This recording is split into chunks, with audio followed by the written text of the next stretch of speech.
बहुत बहुत स्वागत है आप सभी का।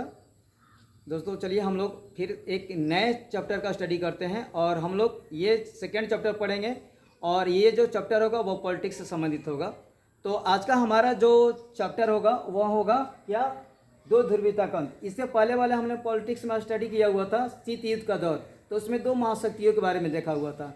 दोनों महाशक्तियाँ अपने अपने शक्ति के विस्तार में लगी हुई थी। लेकिन इस चैप्टर में हम लोग क्या देखेंगे कि दो ध्रुवीयता का अंत, यानी किसी न किसी एक शक्ति का वर्चस्व खत्म हो जाता है। तो अब हम लोग चलते हैं और सबसे पहले ये जानने की कोशिश करते हैं कि ये पार्ट में हम लोग क्या पढ़ेंगे। ठीक है, पाठ परिचय क्या करेंगे इसमें, तो देखेंगे कि सोवियत संघ का विघटन हो जाता है। इसका मतलब हम सोवियत संघ के बारे में पढ़ेंगे कि सोवियत संघ कैसे टूट गया। ठीक है, तो चलिए हम लोग का आज का पहला जो टॉपिक है ये दो ध्रुवीयता का अंत में सोवियत प्रणाली का अर्थ क्या है, यानी सोवियत प्रणाली क्या थी। तो दोस्तों 1917 में लेनिन के नेतृत्व में बोल्शेविक क्रांति होती है और उस समय समाजवादी सरकार की स्थापना होती है। कहाँ? रूस में। समझ में ना, ध्यान से। रूस में पहली बार लेनिन के नेतृत्व में समाजवादी सरकार अस्तित्व में आती है और वहाँ पर लेनिन के नेतृत्व में सरकार बनती है। उसके बाद से ये लेनिन के जो नेतृत्व वाली जो सरकार थी वो कहीं ना कहीं पूंजीवाद का विरोधी वाली सरकार थी, यानी पूंजीवाद का विरोध करती थी। निजी संस्था, निजी कंपनी का वो हमेशा विरोध करती थी।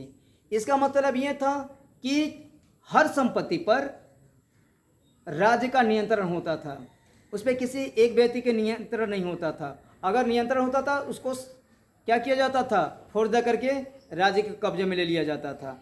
ये उस समय की स्थिति थी। इसके अलावा उस समय क्या था, समाजवादी जब सरकार स्थापित हुई थी लेनिन के नेतृत्व में, तो उस समय ये देखने के लिए मिला कि उस समय समतामूलक समाज का निर्माण किया गया। किसका निर्माण किया गया?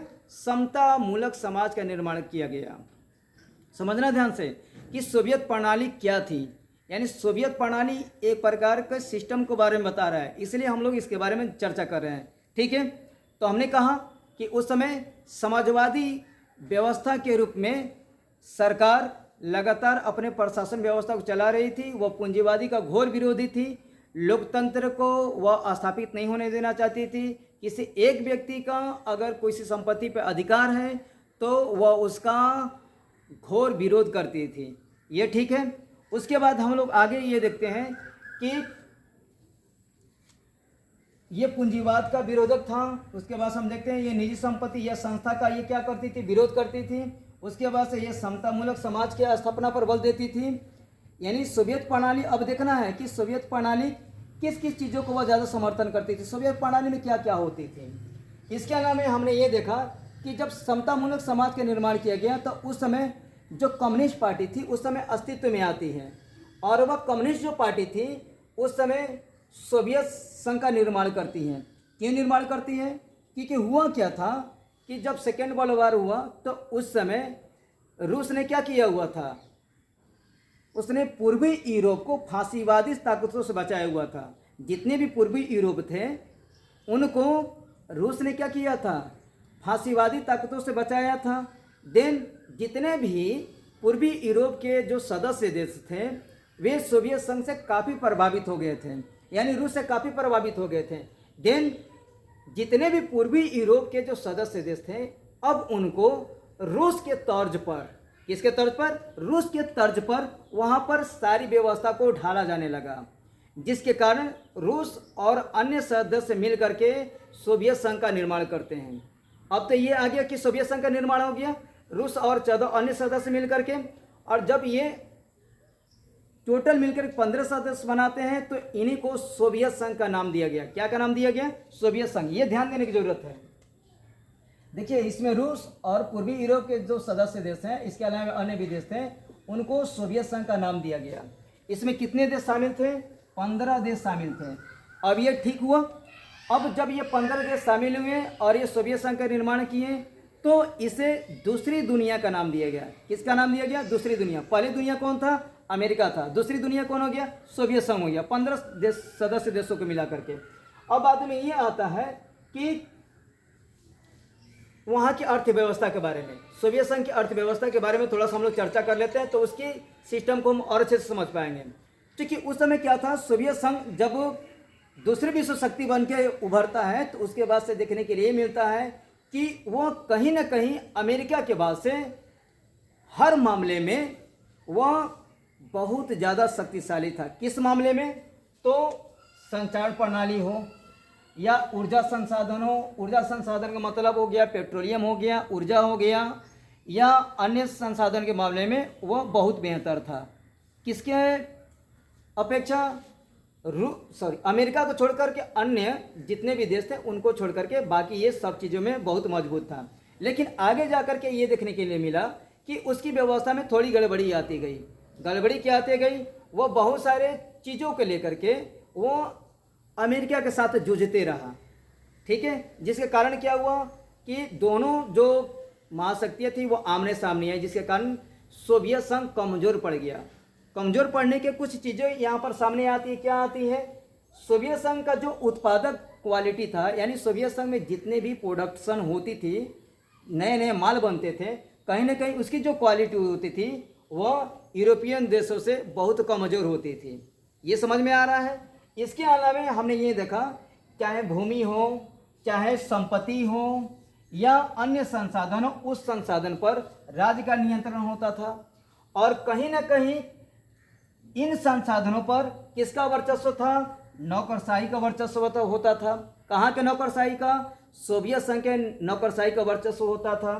और कहीं ना कहीं जब नौकरशाही का वर्चस्व बढ़ गया सोवियत संघ में, तो हमने ये देखा गया कि वहाँ पर जो कम्युनिस्ट सरकार थी, सोवियत संघ की जो सरकार थी, उन्होंने वहाँ की जनता के ऊपर लोकतंत्र को लेकर के या अभिव्यक्ति को आज़ादी को लेकर के पूरी तरह से पाबंदी लगा दी गई थी कि आप लोकतंत्र के बारे में कुछ नहीं बोल सकते हैं, आप अभिव्यक्ति की आपको आज़ादी को नहीं दी जाती है। हमारे यहाँ क्या है, बहुत सारी जगहों पर हम खुल करके बोल सकते हैं, अपनी राय रख सकते हैं, जबकि वहाँ पर ये नहीं थी, उसको पूरी तरह से पाबंदी लगा दी गई थी, ठीक है। हमने ये भी देखा कि ये नौकरशाही का जो वर्चस्व था उसने क्या किया हुआ था?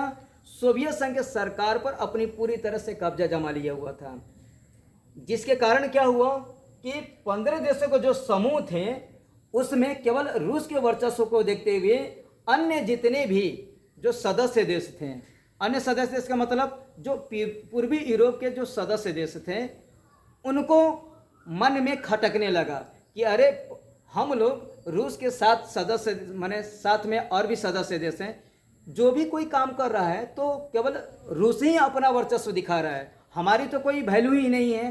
देन हुआ क्या कि पश्चिमी यूरोप में अमेरिका के नेतृत्व में लोकतंत्र का बोलबाला बढ़ गया, वहाँ पर अभिव्यक्ति की आज़ादी दी जाने लगी, जिसके कारण क्या हुआ कि पश्चिमी यूरोप में लोकतंत्र का वर्चस्व बढ़ने लगा, गुणगान गाया जाने लगा, और यही प्रक्रिया धीरे धीरे सुलगते सुलगते पूर्वी यूरोप में फैल गई। और जब पूर्वी यूरोप के जो लोग थे जब इस चीज़ को जाने तो उनके मन में ये भावना घर कर गई कि हमें भी लोकतंत्र को अपनाना है, हमें भी पूंजीवाद को अपनाना है, हमें भी अभिव्यक्ति का आज़ादी चाहिए। इसलिए अब वे रूस जो सोवियत संघ पर अपना वर्चस्व जमा रहा था, कहीं ना कहीं इस मामले में उसे बहुत सारी चीज़ों का सामना करना पड़ा। जैसे जितने भी पूर्वी यूरोप के जो सदस्य देश थे वह इस बार बार इस बात पर वह चोट पहुंचा रहे थे कि हमें आपके साथ नहीं रहने हैं, हमें आपके साथ नहीं रहने हैं। इसका कारण यह है कि हम आपके साथ नहीं रहना चाहते हैं, हमें लोकतंत्र चाहिए, हमें पूंजीवादी अर्थव्यवस्था चाहिए। इसलिए हम आपके साथ मिलकर रहना नहीं चाहते हैं। इसलिए हुआ क्या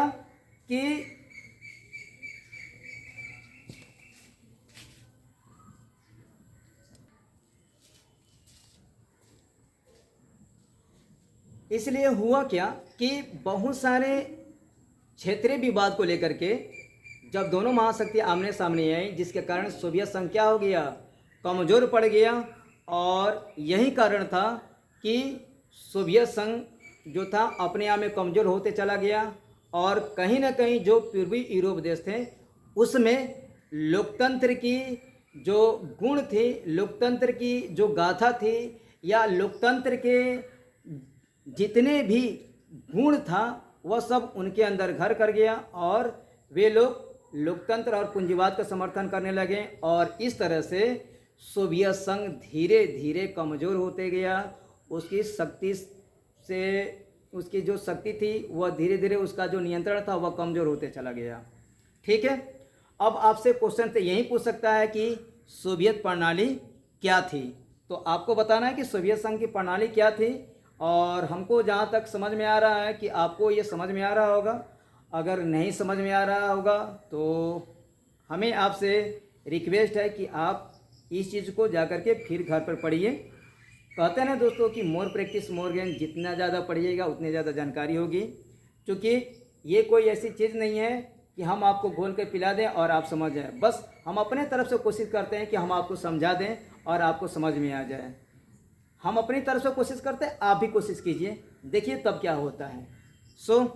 हमें विश्वास है कि आप मन लगा कर पढ़ रहे होंगे और अपने परिवार के साथ खुश होंगे। तब तक के लिए आप पढ़ते रहिए। हाँ दोस्तों, जाते जाते आपसे एक क्वेश्चन है। क्वेश्चन ये है कि सोवियत संघ ने अफगानिस्तान पर कब आक्रमण किया था। आपसे क्वेश्चन है, सोवियत संघ ने अफगानिस्तान पर कब आक्रमण किया था। हमें आपका उत्तर का इंतज़ार रहेगा। तब तक के लिए आप खुश रहिए, अपने परिवार के साथ उत्सव मनाइए। आप लोग अपने परिवार के साथ खुश रहिए और मस्ती से पढ़ते रहिए। तब तक के लिए आप सभी को बहुत बहुत धन्यवाद, बहुत बहुत शुभकामनाएं। हम बोल रहे हैं।